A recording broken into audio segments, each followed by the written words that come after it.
Hello and welcome to my channel Education Senses which creates a sense to do something good and big. So आज की class में हम शुरू करने वाले हैं अकाउंटेंसी सेकेंड बुक का chapter number 2 that is from volume 2 issue of debentures. इस चैनल पे आपके सारे बेसिक कॉन्सेप्ट्स क्लियर किए जाएंगे। हर एक टॉपिक से रिलेटेड जो आपकी बुक में 2-3 क्वेश्चंस गिवन है उनको करवाया जाएगा, इम्पॉर्टेंट मार्क करवाया जाएगा और जो रिटन हैंड नोट्स हैं वो भी प्रोवाइड किए जाएंगे। So let's begin with the chapter number 2 issue of debentures का जो टॉपिक नंबर 4 है that is about redemption. Redemption का मतलब होता है किसी से अगर आपने कुछ पे परचेज़ किया है तो उसको रिटर्न में पे ऑफ करना। यानी कि जैसे शेयर्स में हम एक अमाउंट को जब परचेज़ करते थे तो हम उसको इंटरेस्ट के साथ या तो पे ऑफ करते थे, यानी कि जो कंपनी होती थी वो कलेक्ट करती थी, और अगर कोई पार्टनर उसको पे नहीं कर पाता था तो हम उसको फोरफीट कर लेते थे। बट डिबेंचर्स में फोरफीट और रीइशू वाला कॉन्सेप्ट नहीं आता, इसमें एक ही कॉन्सेप्ट आता है that is redemption. Redemption means to pay off the debentures purchased back to the company. Redemption के केसेस हैं हमारे पास कुछ 5 to 6 केसेस हैं। फर्स्ट केस कहता है डिबेंचर्स, मैंने आपको फर्स्ट वीडियो में बताया था कि डिबेंचर्स को क्लासीफाई करने के लिए उनके नेम्स होते हैं, जिन नेम्स को हम परसेंटेज के अकॉर्डिंग लिखते हैं। तो 12% डिबेंचर्स ऑफ 2000 फॉर ₹100 ईच, इसको इसी तरीके से डिक्टेट किया जाता है कि 12% डिबेंचर्स हैं for 2000 shares of ₹100 each and एरो के बाद 100, दैट मीन्स कि एट पार परचेज हुआ है एंड एट पार ही रिडेम्पशन कर दी गई है। ठीक है, तो हमारे पास हमें क्लियरली दिख रहा है कि एट ₹100 ईच हमने परचेज़ किया था एंड एट ₹100 ईच पे ही रिडेम्पशन हो गया। तो हमारे पास 2 एंट्रीज बनेंगी। पहले तो हमें रिसीव हुआ है तो हम क्या करेंगे, bank account debit, bank account debit तो जितने भी परसेंटेज हैं 12% डिबेंचर्स अकाउंट और इसकी नरेशन, यानी कि मनी रिसीव्ड। अब डिबेंचर्स के साथ एप्लीकेशन, अलॉटमेंट, कोई भी नाम ऐड करके नाम के साथ वो पूछ सकता है। तो आपके पास 12% debentures, application and allotment account, इस तरीके से नेम वाइज एंट्री बन जाएगी। अब 2000 × 100 मीन्स 2 लाख। तो हमारी एंट्री डेबिट क्रेडिट में लेजर फॉर्मेट बनाने के बाद ही एंट्रीज़ की जाएंगी। मैं सिर्फ एक्सप्लेन कर रही हूँ, बट जब एग्ज़ाम्स में ये प्रिपेयर किया जाता है तो हम जर्नल एंट्री का फॉर्मेट बना के जिसमें LF, डेबिट, क्रेडिट ये सब लिखने के बाद फिर एंट्रीज़ होती हैं। अब इसी की सेकेंड एंट्री हमारी बनती है, अब हमने ये रिसीव किया है तो जो रिसीव्ड अमाउंट है उसको हमने रिडीम किया, यानी कि हम उसको अब ट्रांसफ़र करेंगे। तो हमारे पास बन जाएगा 12% debentures, application allotment account debit to 12% debentures account. मैंने बताया इसमें भी नेम आ सकता है तो हम यहाँ पे नेम लिख देते हैं सो दैट जब आप क्वेश्चंस करो तो उसमें प्रॉब्लम ना हो। तो 12% डिबेंचर्स, एप्लीकेशन अलॉटमेंट अकाउंट इस तरह से आएगा और इसी को ट्रांसफ़र करेंगे। तो 12% debentures, application allotment account debit to 12% debentures और इसकी नरेशन कि जो हमें रिसीव्ड मनी था वो हमने ट्रांसफ़र कर दिया। कितना था, 2 लाख था। एट अ पार है, यानी कि 100 में लिया था और 100 में ही दे दिया, तो हम उसको 2 लाख में ही कर देंगे। सेकेंड केस कहता है 12% debentures of 2000 at ₹100 each minus 2%, यानी कि ₹2 का डिस्काउंट है जिसको हमने एट पार में रिडीम किया है। तो हमारी इसमें 2 एंट्रीज़ बनेंगी। बाय द वे हमारे पास 3 एंट्रीज़ बनती हैं। तीसरी एंट्री क्या होती है वो पहले बाकी 2 कर लेते हैं फिर बताएंगे। पहली एंट्री वही सेम, हमें रिसीव हुआ है तो बैंक अकाउंट डेबिट टू कितना था, 12%। तो 12% डिबेंचर्स, वही same application and allotment account, फिर इसकी नरेशन और अमाउंट कितना आएगा, ये हमारे पास आएगा अमाउंट अभी नहीं लिखेंगे। अमाउंट अगर अभी लिख दिया तो आप कंफ्यूज हो जाओगे। हमारे पास 100 रुपीज़ का अगर एक शेयर है तो 2 रुपीज़ का डिस्काउंट है, यानी कि कितना हो गया, 98 हो गया। तो 98 को 2000 से मल्टीप्लाई करेंगे तो हमारे पास 1,96,000 आ जाएगा। लेकिन अगर यहाँ पे इस तरीके से कैलकुलेट नहीं करना तो आप पहले सेकेंड एंट्री बना लो। सेकेंड एंट्री क्या बनेगी, 12% debenture application and allotment account debit, और डिस्काउंट है यानी कि discount on issue account debit to 12% debentures account. अब अमाउंट देखो, हमारे पास अगर हम अमाउंट देखें तो हमारे पास ये कितना आ जाएगा, ये आ जाएगा 2000 ऑफ 100 ईच, और डिस्काउंट कितने का है, 2000 ऑफ 2 रुपीज़ ईच, यानी कि यहाँ पे तो 2 लाख आ जाएगा, और यहाँ पे हमारे पास बनेगा 4000, और ये कितना आ जाएगा 1,96,000। तो ये 1,96,000 यहाँ पे लिख सकते हो। नेक्स्ट हमारे पास एक थर्ड केस आता है, 2%, जो इसकी थर्ड एंट्री है वो सारे केसेस करने के बाद लास्ट में बताएंगे जो इसकी थर्ड एंट्री है, क्योंकि वो थर्ड एंट्री बेसिकली जो हमारे पास ये बैलेंस आया है ना इसके लिए है, तो वो बैलेंस को 2 तरीके से करते हैं, इसलिए वो लास्ट में बताएंगे। थर्ड केस कहता है 12% debentures of 2000 for ₹100 each at a premium of 5%। ऊपर डिस्काउंट था, इसमें प्रीमियम है जिसको रिडीम एट पार किया है। तो हमारे पास इसमें भी 3 एंट्रीज बनेंगी, बट 3 एंट्री जो थर्ड एंट्री है वो लास्ट में बताएंगे। तो फिलहाल के लिए 2 एंट्रीज बनेंगी, bank account debit to 12% debentures application and allotment account, और इसकी नरेशन, और इसके बाद आ जाएगा 12% debentures application and allotment account debit to 12% debentures. Security premium बताया था क्रेडिट में होता है, और जो डिस्काउंट होता है वो हमारा डेबिट में होता है। रीजंस भी मैंने आपको जो अपना फर्स्ट चैप्टर है उसकी वीडियोस में बताया था। अब हमारे पास जो अमाउंट्स आएंगी वो कैसे आएंगी, 2000 ऑफ 100 ईच, यानी कि 2000 ऑफ 100 ईच मतलब 2 लाख, एंड 5 रुपीज़ का प्रीमियम है तो 2000 फॉर 5 ईच यानी कि 10,000। तो हमारे पास टोटल कितना हो गया, 2,10,000।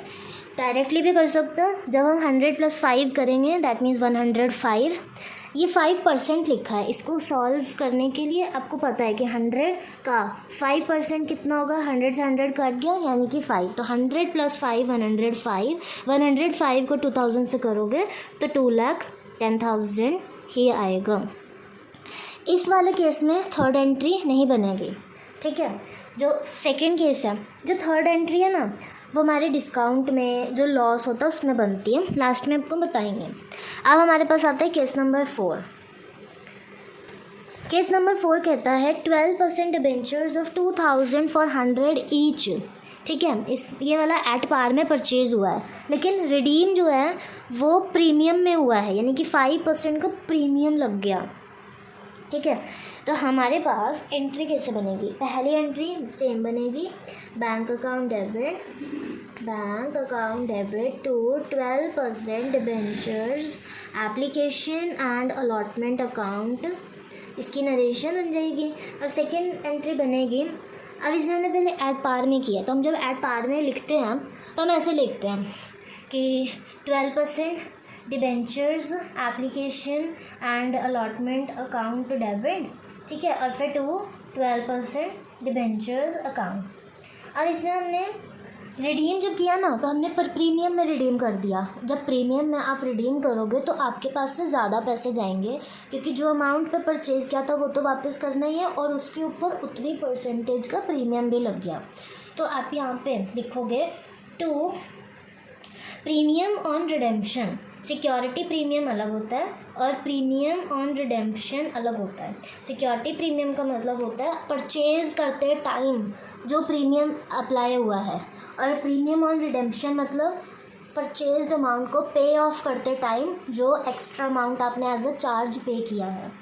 अब ये प्रीमियम ऑन रिडेम्पशन लिख दिया तो आपने एक्स्ट्रा पैसे पे करे, दैट मीन्स आपकी तरफ से लॉस हुआ है। तो आप यहाँ पे डेबिट में लिखोगे आपको इशू करते टाइम लॉस हुआ यानी कि loss on issue account debit. फिर उसके बाद नरेशन। अब अमाउंट्स कैसे लिखी जाएंगी? Bank account debit to 12% debentures में सिंपली आपके पास 2 लाख आ जाएगा क्योंकि ये रिसीव्ड अमाउंट है। जो आपकी सेकेंड एंट्री है उसमें भी अमाउंट सेम रहेंगी। 12% डिबेंचर एप्लीकेशन अलॉटमेंट में 2 लाख है, ठीक है, तो यहाँ पे भी कितना आ जाएगा? 2 लाख आ जाएगा। लेकिन 5 रुपीज़ का प्रीमियम लगा तो 5 × 2000 कितना हो जाएगा? 10,000। और इतना ही लॉस हुआ है तो ये दोनों टैली हो जाएंगे, 210। अब इसके बाद हमारे पास इसकी भी थर्ड एंट्री बनेगी लेकिन लास्ट में बताएंगे। फिफ्थ केस कहता है 12% of debentures of 2000 for ₹100 each at a discount of 2% but redeemed at 100 plus premium of 5%। Purchase करते टाइम 2% का क्या लगा था हमारे पास? डिस्काउंट। लेकिन जब हमने रिडीम किया तो हमें 5% का प्रीमियम पे करना पड़ गया। यानी कि हमारे पास फर्स्ट एंट्री सेम रहेगी, bank account debit to 12% debentures application and allotment account. इसकी अमाउंट लिखने के लिए सिर्फ इतना पार्ट फोकस किया जाएगा, 100 - 2 यानी कि 98। तो 98 × 2000 1,96,000। सेकेंड एंट्री में जब आपने प्रीमियम किया था तो ऊपर समझ आ गया होगा कि प्रीमियम ऑन रिडेम्पशन यूज़ हुआ, तो आपने 12% debentures application and allotment account debit ये लिख दिया। फिर उसके बाद आपने जो 12% डिबेंचर्स लिखते थे वो भी लिख दिया। फिर 5% प्रीमियम है यानी कि 2 प्रीमियम ऑन रिडेम्पशन भी लिख दिया। अब ये जो प्रीमियम था इसका लॉस भी लिख दिया, loss on issue account debit. लेकिन जो ये 2% का डिस्काउंट था ये रह गया, तो जो 2% का डिस्काउंट है वो भी यहीं पे मेंशन हो जाएगा। जैसे कि मैंने बताया था कि डिस्काउंट हमारा डेबिट में आता है, तो discount on issue account debit. Loss on issue account debit जो है वो प्रीमियम के लिए है, जो डिस्काउंट है वो अलग है, और ये 12% और ये 12% तो साथ ही था। तो 12% और 12% में जो वैल्यू हमारी जाएगी यहाँ पे, तो देखो हमारे पास 12% डिबेंचर्स है यानी कि 2000 ऑफ 100 ईच कितना हो गया? ये 2 लाख, ठीक है। और प्रीमियम 5 रुपीज़ का है तो 5 ऑफ 2000 कितना हो गया? 10,000। अब जो डिबेंचर्स एप्लीकेशन में 1,96,000 था वो तो एज इट इज़ ऊपर से नीचे उतर जाएगा। प्रीमियम ऑन रिडेम्पशन कितना है? 10,000 है। डिस्काउंट कितने का लगा? अब इसको जब टैली करोगे तो 2,06,000 बनेगा, यहाँ पे 2,10,000 बनेगा। 2 रुपये का डिस्काउंट था यानी कि 2 × 2000 तो 4,000 का डिस्काउंट आ जाएगा। अब आप इसको टैली करोगे तो ये आपका 2,10,000। इसकी भी थर्ड एंट्री है जो कि लास्ट में बताएंगे, क्योंकि इसके बाद जो 6th केस है वो हमारा लास्ट केस है।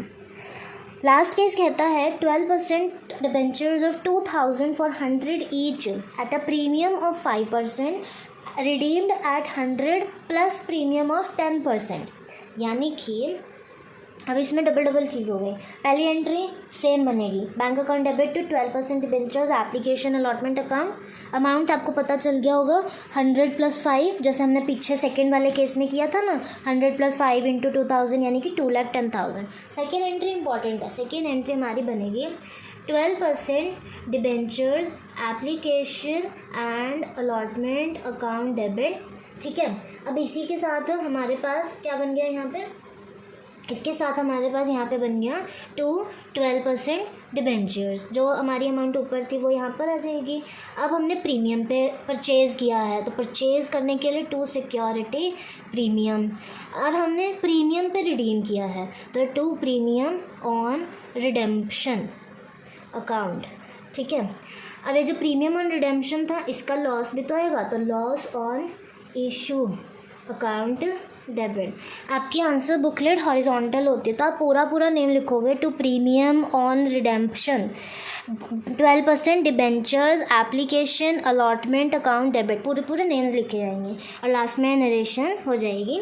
नरेशन कैसे लिख सकते हो, transfer of application money to debentures account, ऐसे करके आप लिख सकते हैं। अब अमाउंट्स देखते हैं हमारे पास। जब हमने इधर अमाउंट हम स्टेप बाय स्टेप करेंगे। टू 12% डिबेंचर्स में, यानी कि 2000 ऑफ 100 ईच कितना हो गया, 2 लाख। ठीक है, सिक्योरिटी प्रीमियम कितना है, 5 रुपीज़, तो 5 ऑफ 2000 कितना हुआ, 10,000। हमने 10% यानी कि 10 रुपीज़ का रिडीम करते वक्त प्रीमियम दिया, तो 10 इंटू 2000 20,000। तो डिबेंचर्स एप्लीकेशन में तो हमने 105 इंटू 2000 करके 2,10,000 निकाला ही था। जो ये 20,000 का लॉस है वो इधर आ जाएगा। ठीक है, तो इस तरीके से आपके इसकी सेकेंड एंट्री बनेगी। अब हमारी थर्ड एंट्री किस किस में बनेगी। हमारी जो थर्ड एंट्री है वो हमारी एक तो सेकंड वाले केस में बनेगी।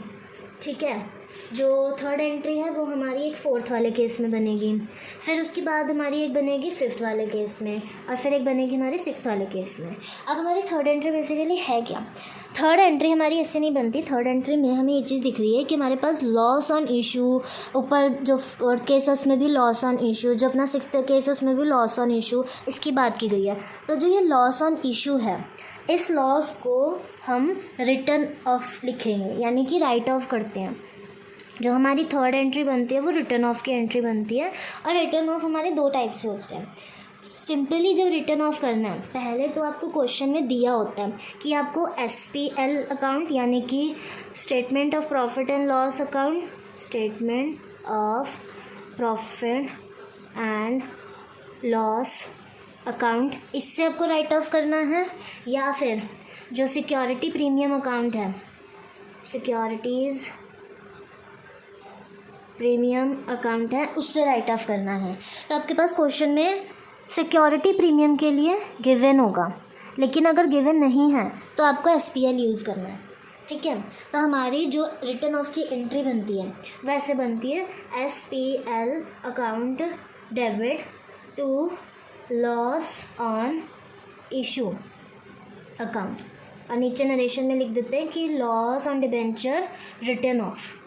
ठीक है, हमारे अगर सिक्योरिटी प्रीमियम की बात की गई है तो ऐसे भी बोल सकते हैं कि 50% इसमें यूज़ करो, 50% इसमें यूज़ करो, तो सिक्योरिटी प्रीमियम भी हमारा डेबिट ही हो जाएगा।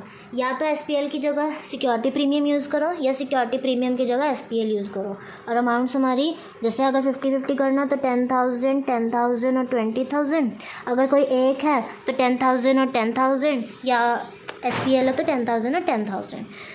तो आपकी रिटर्न ऑफ की एंट्री ये होती है। इससे रिलेटेड जो भी रिटर्न नोट्स हैं वो मेरे पास ऑलरेडी प्रिपेयर्ड हैं। इन केसेस को लेकर के कोई भी डाउट होगा आप कमेंट सेक्शन में टेक्स्ट करके पूछ सकते हो, सो दैट कि एक सेपरेट वीडियो जिसमें आपको क्वेश्चन के साथ आपका वीडियो में डाउट क्लियर कर दिया जाएगा।